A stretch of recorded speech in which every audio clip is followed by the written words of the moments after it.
Bonjour à toutes et à tous et bienvenue dans News & Co, votre magazine de décryptage des dessous de l'information. Cette semaine, News & Co se penche sur le précieux sésame des journalistes, la carte de presse.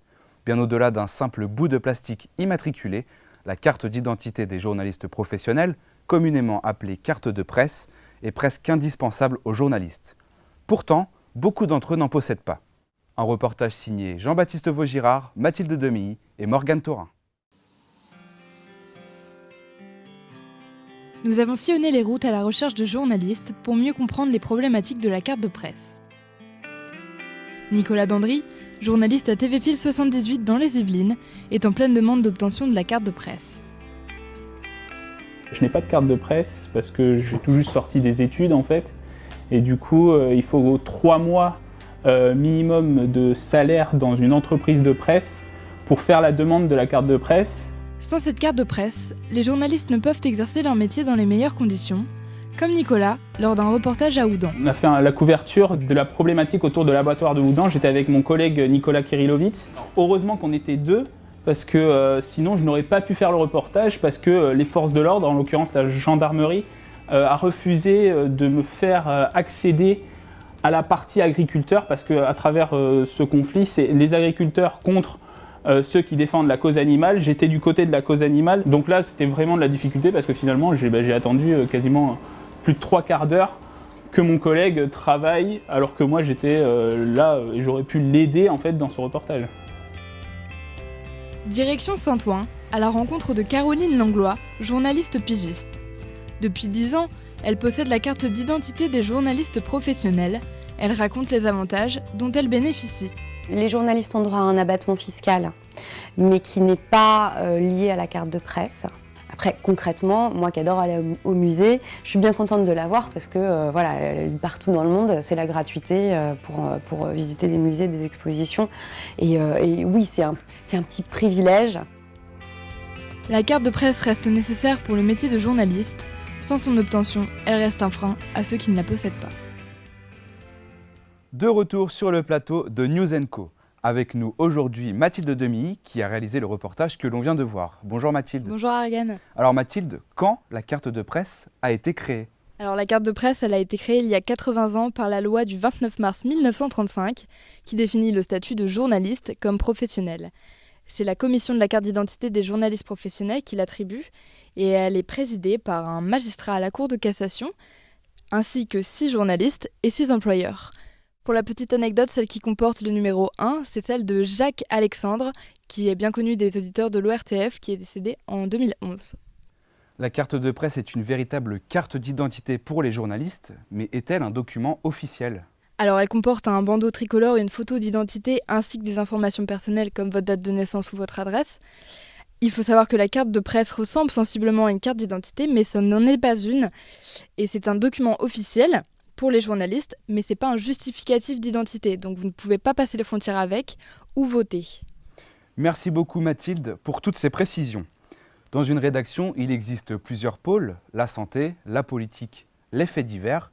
Tous possèdent une carte de presse, sauf une seule exception, les journalistes sportifs qui possèdent aussi une carte de presse, mais qui ont un statut différent. Christopher Gervais et Jean-Baptiste Vaugirard vous en disent plus sur cette fonction à part entière.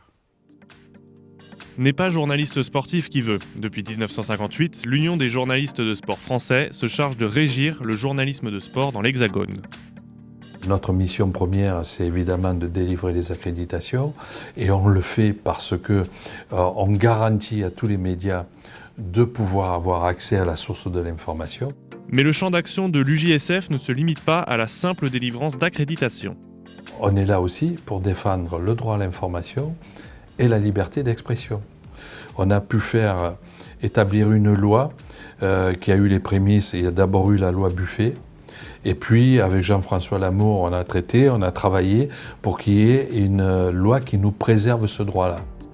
Titulaire de la carte presse sport depuis 20 ans, Christophe Lamarre, journaliste à Europe 1, nous explique le fonctionnement de ce précieux bout de plastique.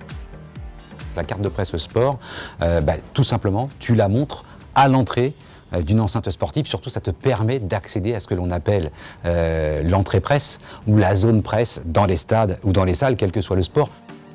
Mais aujourd'hui, la carte Presse-Sport a perdu de son intérêt à cause de la multiplication du nombre de détenteurs de celle-ci. C'est là la subtilité de la chose qui fait d'ailleurs parfois un peu, sinon hurler, en tout cas grincer quelques dents des confrères.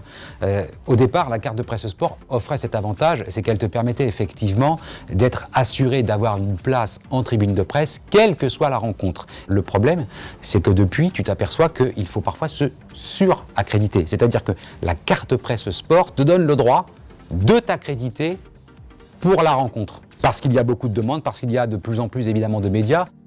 Pour obtenir la carte Presse-Sport, il faut suivre un chemin très précis.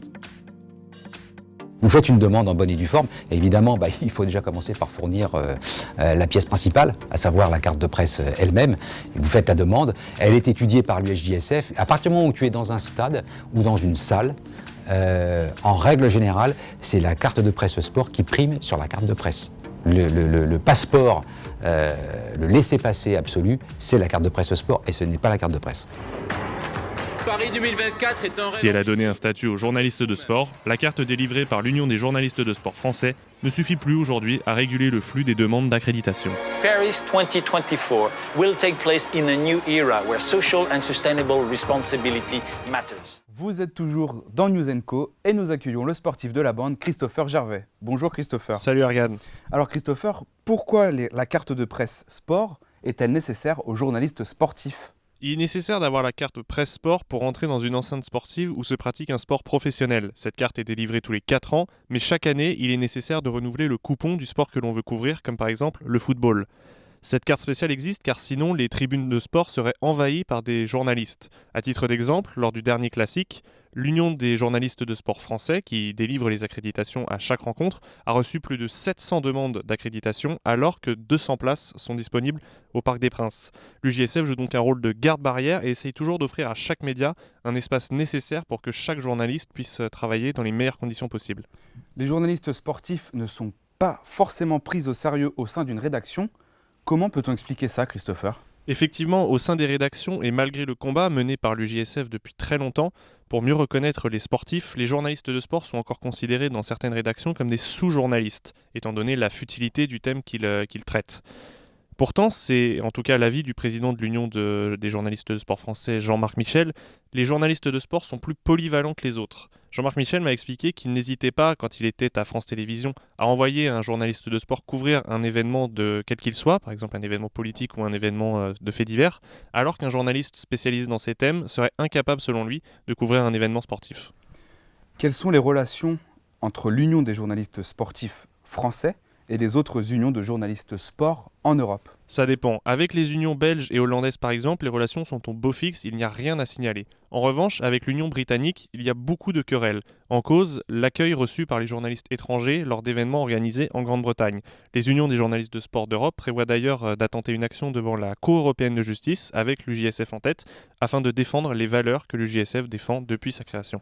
Merci beaucoup Christopher de nous avoir éclairés. C'est la fin de cette émission, merci à tous de nous avoir suivis. On se retrouve la semaine prochaine pour un nouveau numéro de News & Co. Salut à tous.